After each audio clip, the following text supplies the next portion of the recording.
Okay, so today I want to talk about linear equations and then the three different forms of linear equations.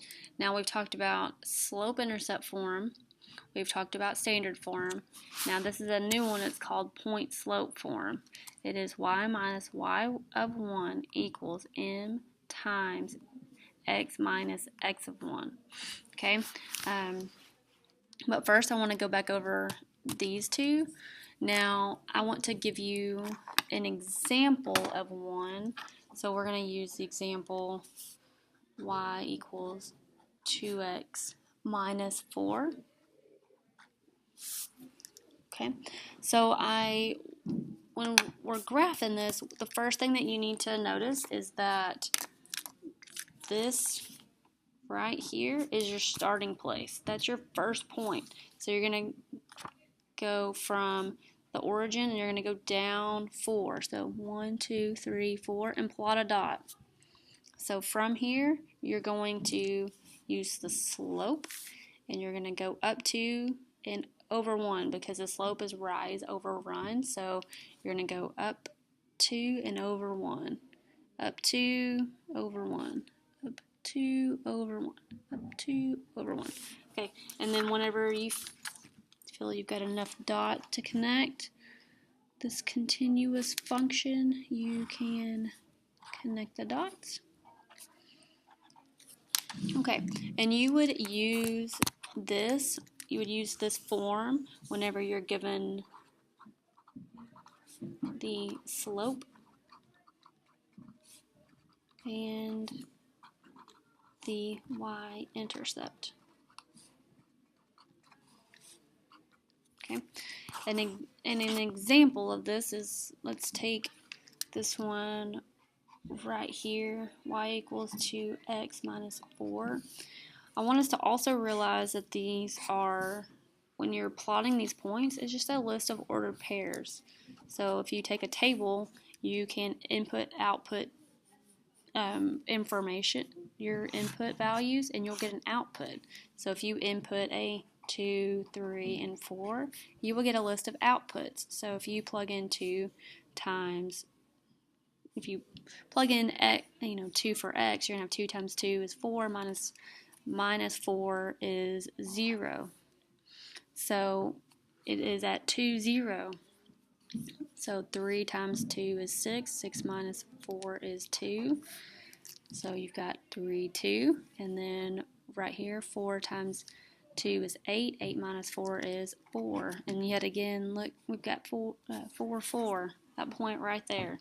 So I do want you to know that these are all the same, that they all correlate. So when you're given slope and the y-intercept, you'll use slope-intercept form. Now, whenever you're talking about standard form, what you would do is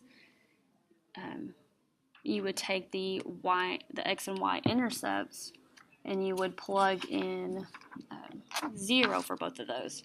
So use when looking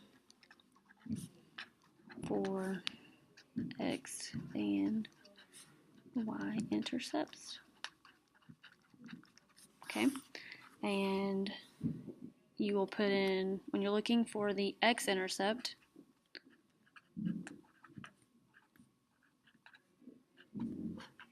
you'll put in y equals 0.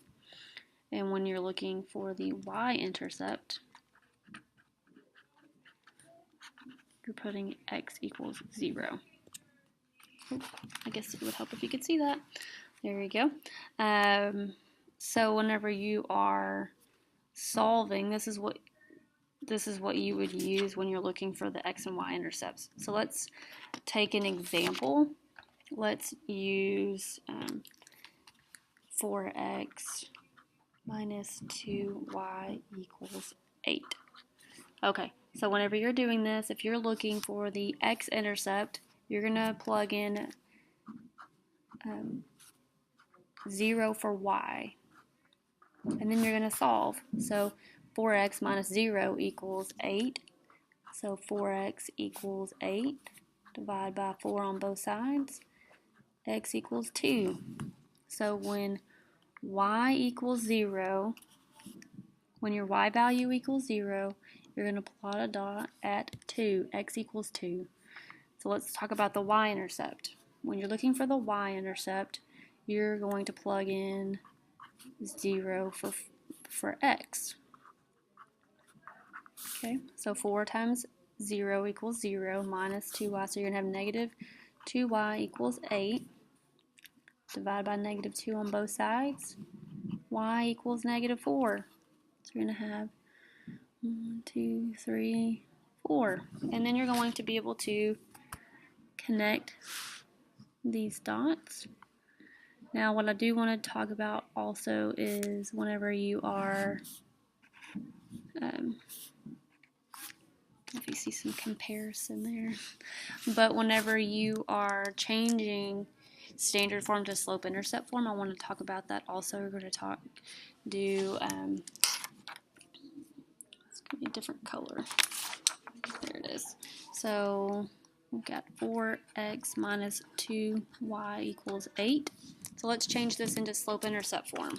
I'm going to subtract 4x on both sides. We're going to have negative 2y equals 8 minus 4x. You're going to divide by negative 2 on both sides. So when you do that, you're going to have y equals 8 divided by negative 2 is negative 4. Negative 4x divided by negative 2 is plus 2x. And look, these should look a little similar. They are the same. Look at our graphs. They are the same. So it falls under this umbrella of linear equations, but I wanted to be able to show you the different forms. Now, on this one, I want to give you an example of when you're given the m equals 2 and the point that you're given. You've had some practice on this in your textbook, so I want you to be able to use this. So the point that you're given is negative 1, negative 6. Okay, so you've got the point negative 1, negative 6. So 1, 2, 3, 4, 5, 6, and plot a dot.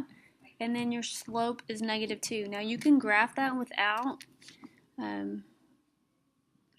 any, because your slope is 2, it's rise over run. But I want you to also know how to solve this equation. So you're going to use this when you're given the slope and a point, which makes sense because when you are given the slope and the point, or the point and the slope, you're going to use point slope form. So I want you to, they go really crazy with all these names, so it's really hard to keep up with. But when you're given a slope, a point and a slope, you're going to use point slope form. So let's use this example. So we've got y minus, let's do this. Okay, so our m is 2. So let's say m equals 2. So m equals 2. There it is right there. M equals 2. And then that our point is negative 1, negative 6. But whenever you put in a negative 1 and or a negative 6 and a negative 1, those are going to be changed to addition, because when you subtract a negative, it changes it to an addition sign. So you're going to have y plus 6 equals 2 times x plus 1. Okay, now this is just going back to solving equations. What you're going to do first is you're going to use the distributive property.